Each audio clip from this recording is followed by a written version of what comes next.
A Bíblia é o livro mais conhecido e acessado do mundo. Você pode encontrá-la na internet, no seu smartphone e em muitas bibliotecas. Ela narra eventos passados desde a criação do mundo até os mais futuros, como o fim de todas as coisas. Mas será que a Bíblia é um livro de fatos ou um livro de lendas? Essa é a Operação Gênesis e hoje vamos te trazer 5 fatos bíblicos comprovados pela arqueologia.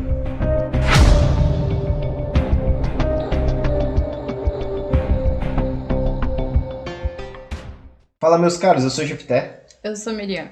Você sabia que, de acordo com o livro Guinness dos Records, a Bíblia é o livro mais vendido de todos os tempos, com mais de 5 bilhões de cópias vendidas e distribuídas? Em geral, os livros da Bíblia foram escritos em um período de 1.600 anos. Cerca de 40 autores de diferentes regiões e línguas escreveram os livros que compõem o cânon sagrado. O que nos leva a questionar: será que a Bíblia tem autoridade histórica ou os homens que a escreveram inventaram tudo isso? Por isso decidimos buscar e apresentar para vocês 5 fatos da Bíblia comprovados pela história e arqueologia. Mas antes, já deixa o like, porque o seu like é força para a gente continuar trazendo as melhores informações para vocês. O selo do rei Ezequias.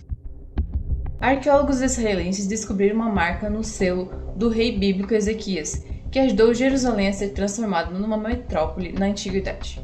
A inscrição circular em uma peça de argila de menos de 1 centímetro de comprimento pode muito bem ter sido feita pelo próprio rei, segundo disse Eilat Mazar, arqueóloga israelense especializada em arqueologia de Jerusalém e Fenícia na Universidade Hebraica de Jerusalém, que dirigiu as escavações onde a peça foi encontrada. A impressão na argila, conhecida como bula, foi descoberta junto ao pé da parte sul do muro que cerca a cidade velha de Jerusalém, uma região rica em relíquias do período do primeiro dos 2 templos judeus antigos. O artefato estava enterrado em uma área de descarte de dejetos que remonta ao tempo do rei Ezequias e provavelmente foi atirado de um edifício real adjacente, segundo Mazar. O artefato possui escritos em hebreu antigo e o símbolo de um sol com 2 asas. A bula foi catalogada e inicialmente armazenada com outras 33, após uma primeira inspeção que não conseguiu descobrir sua verdadeira identidade. Somente 5 anos depois, quando um membro da equipe examinou sob uma lupa e descobriu pontos entre algumas letras, e foi aí que seu significado ficou claro. Os pontos ajudam a separar as palavras pertencente a Ezequias, filho de Acaz, rei de Judá. Ezequias reinou aproximadamente 700 a.C. Ele foi descrito na Bíblia como um monarca ousado, que dedicou-se a eliminar a idolatria do seu povo. Pelo que a Bíblia diz, de modo que não houve semelhante a ele, nem antes, nem depois, rei algum em Judá. A existência do profeta Isaías. Um achado arqueológico pode confirmar a existência de um personagem da Bíblia. Um profeta teria previsto a vinda do Messias. Até essa descoberta, não havia registros da existência dele, a não ser em textos bíblicos e religiosos. Pesquisadores da Universidade Hebraica em Jerusalém afirmam ter encontrado um artefato que pode ser uma evidência de que o personagem chamado Isaías era real. Os arqueólogos encontraram um selo com o nome Yeshaia, a versão hebraica de Isaías, ao lado de uma palavra que não está completa. O artefato em questão está danificado. O nome é seguido das letras N, V e Y. Não se sabe se a palavra escrita terminava com a letra hebraica Aleph, o que formaria a palavra profeta. Isaías é descrito na Bíblia como um profeta, tendo o segundo maior livro da Bíblia em sua autoria. O filho de Amós nasceu por volta de 765 a.C. e foi o primeiro dos profetas maiores que viveu na corte dos reis de Judá. O achado estava próximo ao selo do rei Ezequias, que governou de 727 a 698 a.C., de quem Isaías era muito próximo. Eilat Mazar, autora principal da Universidade de Jerusalém, disse: "Parece que descobrimos uma impressão em selo que pode ter pertencido ao profeta Isaías, em uma escavação científica e arqueológica. Se o selo pertencer mesmo ao profeta Isaías, não seria uma surpresa descobri-lo perto do que contém o nome do rei Ezequias, dada a relação simbiótica do profeta com o rei descrita na Bíblia." O sumo sacerdote judeu Caifás. Caifás é dito como o sumo sacerdote que presidiu o julgamento de Jesus antes de entregá-lo para o governador romano Pôncio Pilatos para a crucificação. Em 1990, trabalhadores de uma estrada tropeçaram em uma caverna contendo 12 caixas de calcário de ossos de mortos. Um desses ossuários particularmente ornamentado continha a escrita Joseph, filho de Caifás. Esse nome é próximo do historiador Flávio Josephus, que se referia a Caifás como Joseph, chamado Caifás do sumo sacerdócio. Um fato interessante é que enquanto outros judeus ricos daquela época tinham seus ossuários delicadamente inscritos, o ossuário de Caifás parece ter sido grosseiramente riscado com um prego.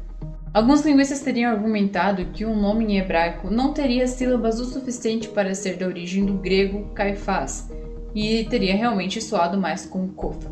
Já outros rejeitam essa observação, afirmando que os gregos tinham o costume de acrescentar sílabas extras para nomes estrangeiros confusos. Hoje o ossuário se encontra no Museu de Israel, em Jerusalém. Anos mais tarde, em 2008, foi encontrado um ossuário que pertencia a Miriam, filha de Caifás. Ele é gravado com as palavras Miriam, filha de Yeshua, filho de Caifás, sacerdote de Maazia e Enribete. O Muro do Rei Salomão. Salomão foi o terceiro rei de Israel, sucedendo seu pai, Davi. Ele governou Israel por cerca de 40 anos. Ele é conhecido como o homem mais sábio entre todos os homens, e também conhecido por ter construído o templo em Jerusalém, conhecido como o Templo de Salomão, uma construção guiada por Deus que demorou 7 anos para ser concluída. O primeiro livro de Reis, no capítulo 6, versículo 36, relata que o rei construiu um muro em torno do templo. No início de 2010, Eilat-Mazar anunciou a descoberta de um muro junto com outras estruturas que parecem datar no Templo de Salomão no século X a.C. A parede tinha cerca de 70 metros de comprimento e 6 metros de altura, localizada em Jerusalém, na cidade de Davi, o monte do templo. A arqueóloga acredita que somente o rei Salomão ou o rei Davi poderia ter construído tamanha obra naquele tempo. A Pedra de Pôncio Pilatos. Em 1961, durante uma escavação em um teatro feito por Herodes em Cesareia, em Israel, um grupo de arqueólogos achou um fragmento de pedra calcária onde estava escrito o nome de Pôncio Pilatos. A inscrição diz: Pôncio Pilatos, prefeito da Judéia, dedicou ao povo de Cesareia um templo em honra a Tibério. A placa de 82 cm de largura e 62 cm de altura pode ser encontrada hoje no Museu de Israel. A informação descrita coincide com o reinado do imperador Tibério entre os anos 14 e 37 d.C., e também com o cronograma bíblico descrito no Novo Testamento. Lucas, em seu evangelho, se referiu a Pilatos como governador romano da Judeia durante o reinado de Tibério César. Pôncio Pilatos, mais conhecido simplesmente como Pilatos, foi governador romano da Judéia durante os anos 16 a 36 d.C. Também é conhecido como juiz que não interveio contra os fariseus na condenação de Jesus, tendo lavado as suas mãos naquela situação. Esta foi a primeira evidência física encontrada do personagem bíblico. Em 1968, foi encontrada a segunda evidência física de Pôncio Pilatos, o anel que servia como selo. Robert Bertram comentou numa declaração sobre arqueologia bíblica: é universalmente aceite que o propósito da arqueologia bíblica não é provar a Bíblia. No entanto, a arqueologia lança luz na história e, por isso, é tão importante para os estudos bíblicos.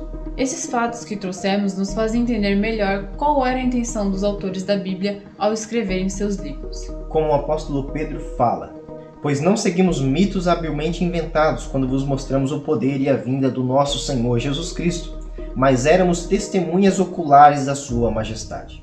E esses foram alguns dos inúmeros fatos comprovados pela arqueologia, cujo nós vamos deixar a fonte aqui na descrição.